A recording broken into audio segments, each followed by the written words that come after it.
Ready na to! Kain tayo! Kick.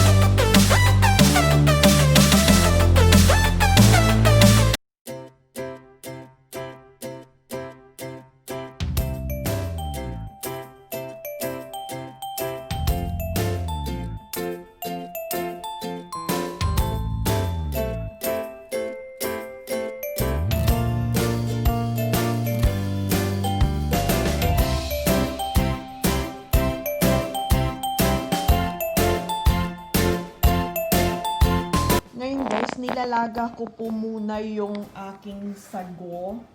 Ito yung panghalo ko din sa aking bilo-bilo guys. Ang pagluto nito, kailangan magpakulo muna ng tubig. Pakuluan mo muna yung tubig bago mo ilagay yung sago. Tapos, habang kumukulo siya, dagdag ka lang ng dagdag ng cold water para mas mabilis siya maluto kasi super tagal siyang maluto.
Uunahin ko nang lagay itong kamote kasi ito yung hindi pa luto.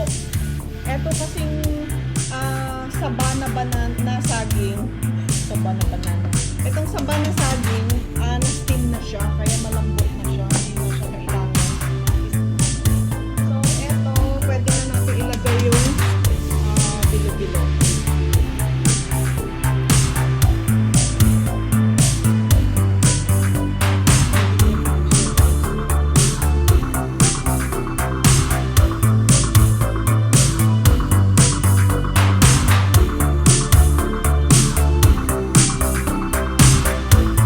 Pag kumulo ito, dapat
So, eto, para lumapot yung sabaw niya, maglagay tayo ng glutinous rice flour sa bowl, tapos lagyan natin ng tubig na konti, tapos ihalo natin maya-maya para ito ang magpapalapot sa kanya.